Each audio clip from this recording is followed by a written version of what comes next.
ভবিষ্যৎ দেশ ও জাতি সেবাই হবে, দেশ ও জাতি সেবাই হবে আমাদের জীবনে শপথ। শিক্ষা, নৈতিকতা, মানবতা, দেশপ্রেম আমাদের চলার নীতি, আমাদের চলার নীতি। এটাই মজিদ জরিনা ফাউন্ডেশন স্কুল কলেজের মূলনীতি। বিসমিল্লাহির রহমানির রহিম। আসসালামু আলাইকুম। পবিত্র মাহে রমজানের মোবারকবাদ জানিয়ে শুরু করছি Majid Zarina foundation school and college কর্তৃক আয়োজিত দ্বাদশ শ্রেণীর অনলাইন ক্লাস। আমি মোহাম্মদ আশিকুর রহমান, প্রভাষক, ইংরেজি বিভাগ। আমি আমার গত লেকচারে তোমাদেরকে উইথ ক্লু এবং উইদাউট ক্লু নিয়ে আলোচনা করেছিলাম এবং একটি উইথ ক্লুজ এবং একটি উইদাউট ক্লুজ প্র্যাকটিস করে দেখিয়েছি। আমি আজকে আরেকটি উইথ ক্লুজ তোমাদেরকে প্র্যাকটিস করে দেখাবো। চলো আমরা প্র্যাকটিস শুরু করি। আমি আজকে যে উইথ ক্লুজটা প্র্যাকটিস করতে যাচ্ছি এটি মোস্ট ইম্পর্টেন্ট একটা উইথ ক্লুজ, কারণ এটি Dhaka board, Dinajpur board, Jessore board এবং সিলেট বোর্ড এই চারটা বোর্ডেই 2018 সালে এসেছে। তো উইথ ক্লুজ উইদাউট ক্লুজ গুলো কিন্তু রিপিট কোশ্চেন খুব কম হয়, হ্যাঁ, যে এই কোশ্চেনে যে আসবে এমন না। বাট আমরা এটা এক্সারসাইজ করতেছি শুধুমাত্র শেখার জন্য যে কিভাবে আসলে একটা উইথ ক্লুজ করতে হয়। ঠিক আছে, চলো আমরা শুরু করে দেই। আমি এর আগেও বলেছিলাম যে কোনো উইথ ক্লুজ বা উইদাউট ক্লুজ করার সময় সর্বপ্রথম পুরো প্যাসেজটি ভালো করে পড়তে হবে। আর উইথ ক্লুজের ক্ষেত্রে এই উপরে যে ওয়ার্ডগুলো দেওয়া থাকে বক্সে, এগুলো মিনিং ভালো করে জেনে নিতে হবে, প্লাস এই প্যাসেজটিও পড়ে এর অর্থ জানার চেষ্টা করতে হবে। দেখো এখানে মোট বক্সে ওয়ার্ড দেওয়া রয়েছে কয়টি? 12টি, কিন্তু তোমাকে কিন্তু এখানে 10টি শূন্যস্থান দেওয়া রয়েছে। সো এই 12টির মধ্য থেকে তোমাকে 10টি নিয়ে পূরণ করতে হবে। অনেক ক্ষেত্রে 10টি শূন্যস্থানের জন্য কমও দেওয়া থাকতে পারে, 8টি বা 9টি। সেক্ষেত্রে একটি ওয়ার্ড একাধিক শূন্যস্থানে বসতে পারে। চলো আমরা ওয়ার্ডগুলোর মিনিং জানার চেষ্টা করি। দেখো রেডি, রেডি মানে হচ্ছে প্রস্তুত থাকা, হ্যাঁ, মোটামুটি আমরা সবাই জানি। সেম, সেম মানে একই। প্রাউড, প্রাউড মানে হচ্ছে গর্ববোধ করা। ব্লু, ব্লু মানে হচ্ছে নীল। ডিপেন্ডস, ডিপেন্ডস মানে নির্ভর করা। রেশনাল, রেশনাল মানে বেশ কিছু মিনিং হয়। রেশনাল মানে হতে পারে হচ্ছে যুক্তিসঙ্গত, হতে পারে বুদ্ধিমান, বিজ্ঞ, অভিজ্ঞ অর্থাৎ ওয়াইজ, হ্যাঁ, এগুলো হতে পারে। ঠিক আছে। ফ্লেশ, ফ্লেশ মানে হচ্ছে মাংস বা মাংসকৃত। মেনশন, মেনশন করা মানে হচ্ছে কোনো কিছু উল্লেখ করা। ইনফেরিয়র, ইনফেরিয়র মানে ছোট। সুপেরিয়র মানে বড়, এটা আমরা জানি। ইনফেরিয়র ছোট, নিচু, নিকৃষ্ট, এদেরকে বলা হয় ইনফেরিয়র। বলে না he is inferior to me, সে হয় আমার ছোট, মানে আমার ছোট বলতে আমার বয়সে ছোট। ঠিক আছে, বা আমার শ্রেণীর ক্ষেত্রেও হতে পারে, মানে ইনফেরিয়র মানে ছোট বা নিচু। ক্লাস, ক্লাস মানে শ্রেণী। বার্থ, বার্থ মানে হচ্ছে জন্ম। ওয়ার্ড, ওয়ার্ড মানে কাজ করা, সবাই। ওকে, তাহলে আমরা উপরের ওয়ার্ডগুলোর মিনিং জানলাম। এখন আমরা পুরো প্যাসেজটি একবার পড়বো, পড়ে দেখবো যে প্যাসেজটিতে কি কথা বলা হয়েছে, কি আসলে বোঝাতে চাচ্ছে, তারা কি মেসেজ দিচ্ছে। আচ্ছা, man's dignity depends upon his word. Dignity মানে কি? সম্মান, আত্মসম্মান।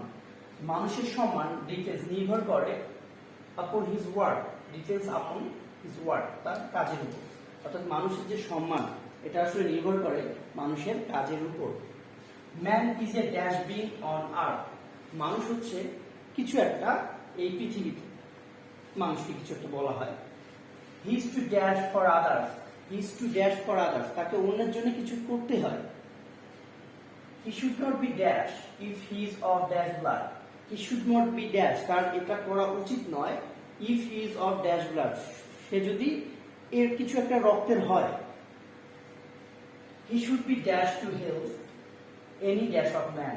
He should be dash, তাকে হওয়া উচিত। To help, dash to help, সাহায্য করতে any dash of man, অর্থাৎ যে কোনো ধরনের মানুষকে সাহায্য করতে তাকে কিছু একটা হওয়া উচিত।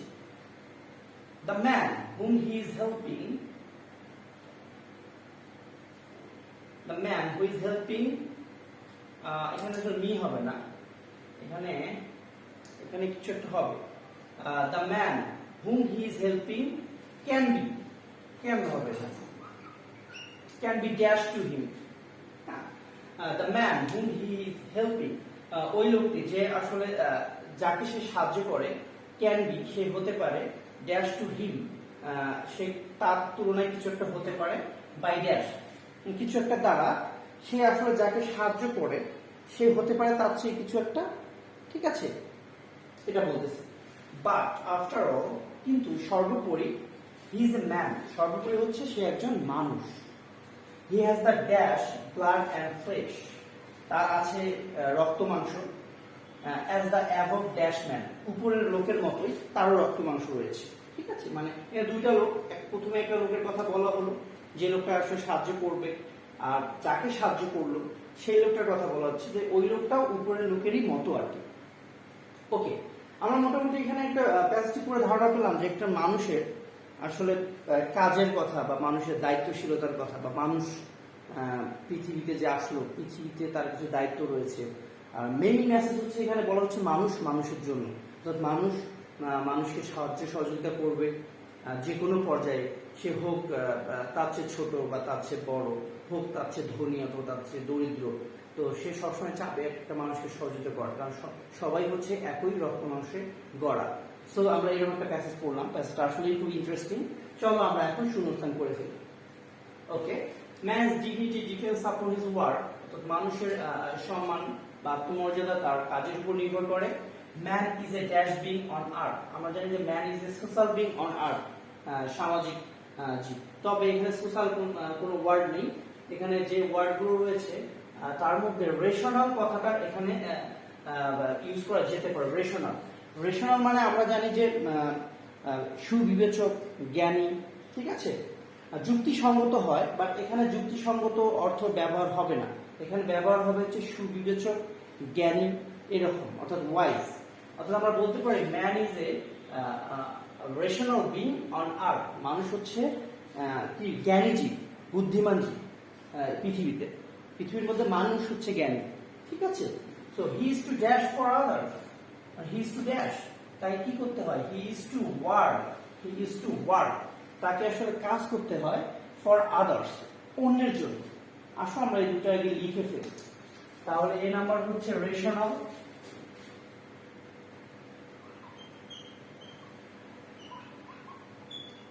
আর বি নাম্বার হচ্ছে ওয়ার্ক। আমরা যে ওয়ার্ডগুলো করবো তার উপরে দাগ দিয়ে রাখবো, যাতে আমরা বুঝতে পারি যে এই ওয়ার্ডগুলো আমরা ইউজ করেছি, তাহলে অন্য শূন্যস্থানগুলো করা কিন্তু সহজ হয়ে যাবে। ওকে, নেক্সট সেন্টেন্স দেখো, he should not be dash if he is of dash blood, সে তার আসলে একটা কিছু করা উচিত নয় যদিও সে এই কোন একটা রক্তের হয়। আসলে এখানে বোঝাচ্ছে he should not be proud, তার গর্ব করা উচিত নয়, if he is of dash blood, সে যদি ব্লু ব্লাড। আমরা একটা ফ্রেজ পড়েছিলাম এর আগে, ব্লু ব্লাড। ব্লু ব্লাড মানে কিন্তু আভিজাত্য শ্রেণীর মানুষকে বোঝানো হয়, উঁচু শ্রেণীর লোক। উঁচু শ্রেণীর লোককে বলা হয় ব্লু ব্লাড ম্যান, হ্যাঁ, যাদেরকে বলা হয় উঁচু শ্রেণী তাদেরকে আমরা ব্লু ব্লাড বলতে পারি। সো এখানে বলতেছে he should not be proud, হ্যাঁ, he should not be proud, ঠিক আছে, তার গর্ব করা উচিত হবে না, ইফ যদি he is of blue blood, সে যদি আভিজাত্য শ্রেণীর অথবা উঁচু শ্রেণীরও হয় তবুও তার গর্ব করা উচিত নয়। He should be dash to help any dash of man, he should be dash, তাকে রেডি থাকতে হবে, এরকম প্রস্তুত থাকতে হবে, to help any dash of man, যে কোনো এনি ক্লাস অফ ম্যান, যে কোনো শ্রেণীর লোককে সাহায্য করার জন্য তাকে প্রস্তুত থাকতে হবে। যদিও সে হয় উঁচু শ্রেণীর তবু তার গর্ব করা উচিত নয়, তাকে সবসময় কি করতে হবে, যে কোনো শ্রেণীর লোককে সহযোগিতা করার জন্য প্রস্তুত থাকতে হবে। দেখো মিনিটে যদি এরকম হয় তাহলে ভালো শোনায়, হি শুড বি রেডি, একটা প্রস্তুত থাকতে হবে বা হবে প্রস্তুত হতে হবে, হ্যাঁ, ওই গেল রেডি, এই যে প্রথমটা, he should be ready to help any class of man, যে কোনো শ্রেণীর লোককেই সহযোগিতা বা সাহায্য করার জন্য তাকে প্রস্তুত থাকতে হবে বা প্রস্তুত থাকা উচিত। Next sentence, the man whom he is helping can be dash to him. The man, যে লোকটাকে আসলে সে সাহায্য করতেছে সে হতে পারে, ক্যান বি হতে পারে dash to him, can be dash to him by dash, can be ছোট, তার থেকে ছোট হতে পারে, ক্ষুদ্র হতে পারে, নিচু বংশের হতে পারে, টু বাই ড্যাশ বার্থ, জন্ম অনুসারে, বাই বার্থ দিলে বেশি হবে। অর্থাৎ সে যে লোকটাকে সহযোগিতা করতেছে সেই লোকটি জন্মগতভাবে তার চেয়ে ছোট অথবা নিচু শ্রেণীর হতে পারে, এইটাই বোঝাচ্ছে। তাহলে হচ্ছে লিখবো এখানে the man whom he is helping can B inferior, inferior মানে ছোট, নিচু, ইনফেরিয়র টু হিম তার কাছে, তার তার সে আসলে তার চেয়ে ছোট হতে পারে বাই বা জন্মগত নয়। Okay, next sentence, but after all, কিন্তু সর্বোপরি, হি ইজ এ ম্যান, সে হয় একজন মানুষ।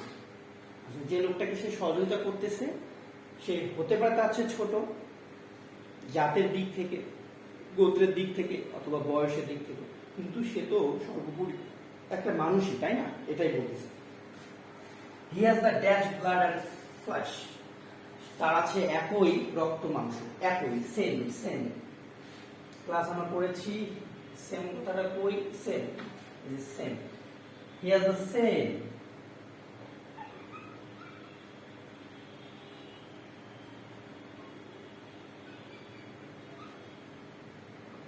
he has the same blood and flesh, তার আছে একই রক্ত মাংস, as the above dash man, উপরে যে আভিজাত্য শ্রেণীর লোকটার কথা বলা হলো না, তার সঙ্গে এই লোকটা তুলনা করতেছে যে he has the same blood and flesh, তার আছে একই রক্ত মাংস, as the above mention, mention মানে উল্লেখ করা, এখানে মেনশন মানে হচ্ছে উল্লেখ করা, মেনশন করা, এটা হচ্ছে ভার্ব। কিন্তু এখানে আমরা কি ভার্ব লিখতে পারবো? পারবো না, কারণ ভার্ব লিখলে হয় না। Flash as the above mention man, এটা হয় না। এখানে লিখতে হবে একটা অ্যাডজেক্টিভ, ঠিক আছে? ওই উল্লেখিত লোক, উল্লেখ করা লোক না, উল্লেখিত। তাহলে আমরা মেনশনকে যদি ইডি যোগ করি, মেনশনড, তাহলে এটা কিন্তু অ্যাডজেক্টিভ হয়ে যায়। তাই আমি বলেছিলাম আমার প্রথম লেকচারে, তোমরা একটু প্রথম লেকচারটা দেখলে বুঝতে পারবে যে এখানে কিন্তু হিউজ পরিমাণ পার্টস অফ স্পিচের ব্যবহার, তাই না? কোথাও ভার্ব, কোথাও নাউন, কোথাও অ্যাডজেক্টিভ, কোথাও অ্যাডভার্ব, ঠিক আছে, ইউজ হবে। তো তোমাকে কিন্তু শূন্যস্থান দেখে মোটামুটি বুঝতে হবে যে এখানে কি বলবে। দেখো এখানে কিন্তু একটা অ্যাডজেক্টিভ বসাতে হবে। আর এই উইথ ক্লুতে কিন্তু ওয়ার্ড গ্রামাটিক্যালি চেঞ্জ করা যেতে পারে, হ্যাঁ? দেখো অ্যাজ দ্য অ্যাবভ আমরা এখানে দিলাম মেনশন,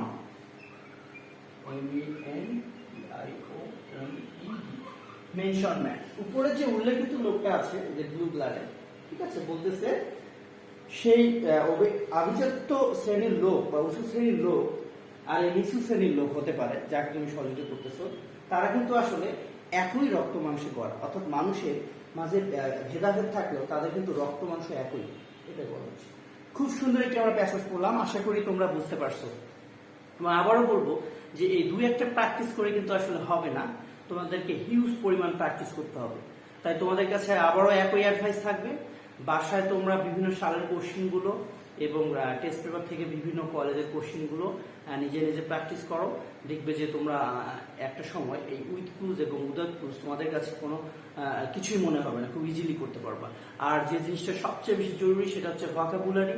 অবশ্যই ভোকাবুলারি ইনক্রিজ করবা, নতুন নতুন প্যাসেজ যখন পড়বা, নতুন নতুন ওয়ার্ড যখন চলে আসবে মাথায়, ওগুলো লিখে রাখবা এবং বারবার ওগুলো দেখার চেষ্টা করবা এবং ব্যবহার করার চেষ্টা করবা। ভোকাবুলারিতে যে যত উন্নত হবা তার জন্য আসলে এই উইথ ক্লুজ এবং উইদাউট ক্লুজ খুব সহজ হবে। শুধু উইথ ক্লুজ উইদাউট ক্লুজ না, ইংরেজি সাবজেক্টটাই সহজ হয়ে যাবে। ঠিক আছে, সবাই ভালো থেকো, সুস্থ থেকো, সাবধানে থাকো, নিজের যত্ন নিও, আর বাসার বাইরে গেলে অবশ্যই মাস্ক ব্যবহার করবে। নেক্সট ক্লাসে দেখা হবে, ততদিন পর্যন্ত ভালো থাকবে, আমার জন্য দোয়া করবে। আল্লাহ হাফেজ।